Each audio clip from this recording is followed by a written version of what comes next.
মুসা আলাইহিস সালাতু ওয়াস সালাম রাস্তা দিয়ে রওনা করছে তুরে পর্বতে আল্লাহ তাআলার কাছে কথা বলার জন্য রওনা। প্রতিমধ্যে একজন মানুষ ডাক দেয়া বলতেছে, আল্লাহর পয়গম্বর, ও আল্লাহর পয়গম্বর নবী মুসা, আমি তো বিরাট একটা সমস্যার মধ্যে পড়ে গেলাম। মুসা নবী ডাক দেয়া বলতেছে, কি এমন সমস্যার মধ্যে তুমি পড়েছো? আগন্তুক ব্যক্তি ডাক দেয়া বলতেছে, ও নবী মুসা, আমার সম্পদ দিন দিন বৃদ্ধি পাইতেছে। সুবহানাল্লাহ বলে।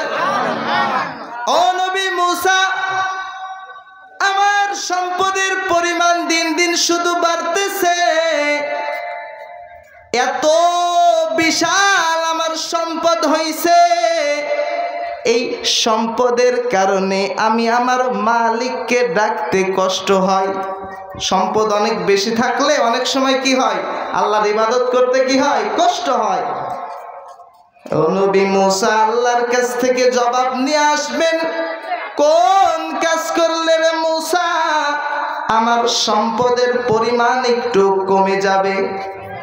আল্লাহর নবী মুসা ডাক দেয়া বলতেছে, ও আগন্তুক ব্যক্তি, আমি আল্লাহ তাআলার কাছে কথা বলার জন্য রওনা।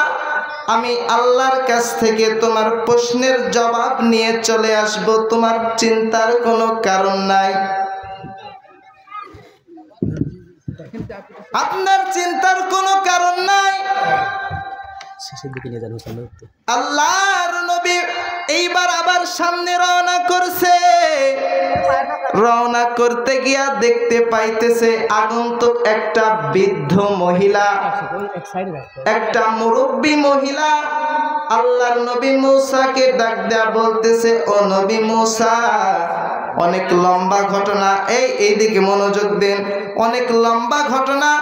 বৃদ্ধ মহিলা ডাক দেয়া বলতেছে, পয়গম্বর, এই দুনিয়ার জমিনে আমার একটা কুঁড়ে ঘর আছে, আমার কোনো সন্তান নাই, আমার ছেলে নাই, আমার মেয়ে নাই, আমার কেউ নাই, শুধুমাত্র একটা কুঁড়ে ঘরের মধ্যে আমি জীবন যাপন করি, অনেক কষ্ট হয় রে নবী।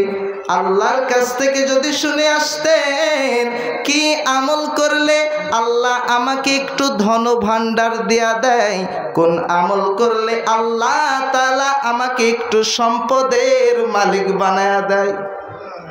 আল্লাহর নবী মুসা বলতেছে, বৃদ্ধ মা, চিন্তার কোনো কারণ নাই, আমি তুরে পর্বতে যাইতেছি, আমি আল্লাহর সঙ্গে কথা বলবো, আপনার জন্য সমস্যার সলিউশন নিয়ে চলে আসবো। সুবহানাল্লাহ বলেন। এখনো যারা বাইরে আছেন চলে আসেন, দ্বিতীয় মেহমান চলে আসবে এখন। আল্লাহর নবী মুসা আবার রওনা করছে। যাইতে যাইতে তুরে পর্বতের কিনারার মধ্যে চলে গেছে। এমন মুহূর্তে হঠাৎ করে আল্লাহর নবী মুসা দেখতে পাইতেছে একটা আগন্তুক বান্দা চলে আসছে। এমনই আকৃতি, এই বান্দার দুইটা হাতও নাই, দুইটা পাও নাই। চিন্তা করছেন, দুই হাত নাই, দুই কি নাই, পাও নাই। ফুটবলের মতো গড়াইয়া গড়াইয়া আসতেছে।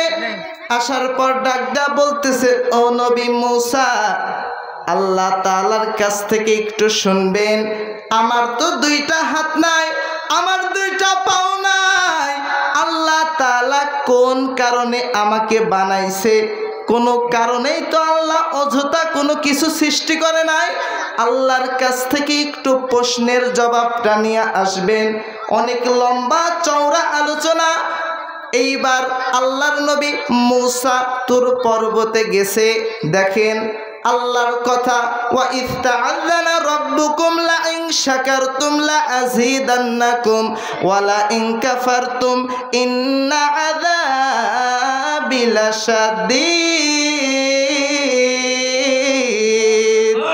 আল্লাহ তাআলা বলছে, গোলাম যদি শুকরিয়া আদায় করো আমি আল্লাহ তোমার নিয়ামত বাড়ায়া দিব। সুবহানাল্লাহ বলেন। এইবার কথাবার্তা হয়েছে। তো 3 নাম্বার ব্যক্তি ছিল কে? যার হাতও নাই পাও নাই, তার সঙ্গেই তো আগে দেখা হবে, কথা ঠিক না? এইবার আসতেছে প্রশ্নের জবাব নিয়ে আসতেছে, এমন সময় আল্লাহর নবী মূসার সঙ্গে ওই ব্যক্তির দেখা, যেই ব্যক্তির 2 হাত নাই, 2 কি নাই বলেন, পাও নাই। আল্লাহর নবী মূসা ওই ব্যক্তিকে দেখিয়া চোখের পানি ছাড়িয়া কান্দে। ওই ব্যক্তি ডাক দেয়া বলে, ও পয়গম্বর মূসা, আপনি কি আমার জন্য প্রশ্নের উত্তর নিয়ে আসছেন? আল্লাহর পয়গম্বর মূসা বলতেছে, ও ভাই, আমি তোমার জন্য প্রশ্নের উত্তর নিয়ে আসছি, কিন্তু তুমি সহ্য করতে পারবে না। আমার আল্লাহ এমন একটা বড় কথা তোমার জন্য বলছে। আমার আল্লাহ বলছে, আমি ওই বান্দারে বানাইছি, জাহান্নামের মধ্যে একটা ফাঁকা আছে, আমি আল্লাহ ওই বান্দারে জাহান্নামের ওই ফাঁকাটা বোঝা করার জন্যে 2টা হাত দেই নাই, 2টা পাও আমি আল্লাহ দেই নাই। এমন প্রশ্নের উত্তর শুনিয়া আগন্তুক যুবক, আগন্তুক ব্যক্তি ডাক দেয়া বলতেছে, আলহামদুলিল্লাহ। আল্লাহু আকবার বলেন। কিতাব প্রমাণ করে, যেই মাত্র বলছে আলহামদুলিল্লাহ, আমার আল্লাহ তাআলা সঙ্গে সঙ্গে ওই যুবকরে 2টা হাত 2টা পাও দান করে দিয়েছে।